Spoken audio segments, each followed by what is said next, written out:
మచిలీపట్నం పోర్టులో జరుగుతున్నటువంటి ఈ యొక్క అభివృద్ధి కార్యక్రమం మీద గౌరవ ముఖ్యమంత్రి గారి సూచన మేరకు ఈరోజు A&I తరఫు నుంచి మేము రావడం జరిగింది.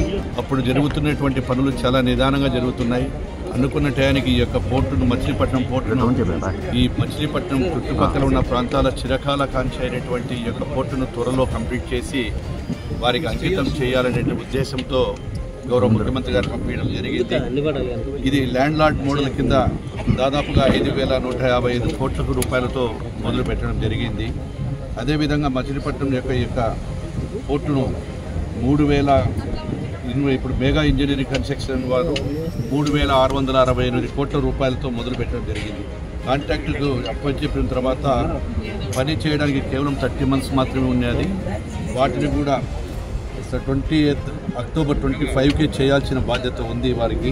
ఈరోజు కాంట్రాక్టర్లకు కూడా ఒకటే ఈరోజు మేమంతా చెప్పదలుచుకునేది, ఏదైతే ఉందో ఈ పోర్టును త్వరలోనే ఇన్ టైం లోపల కంప్లీట్ చేసి హ్యాండ్ ఓవర్ చేయాలని చెప్పి వారికి నిర్ణయం చేసుకోవడమైంది. ప్రతి నెల కూడా గౌరవ ముఖ్యమంత్రిగా దీన్ని రివ్యూ చేస్తూ ఉన్నారు. ఎందుకంటే ఈ తీర ప్రాంతంలో ఇది సెంటర్ ఆఫ్ పాయింట్ అయిపోతుంది.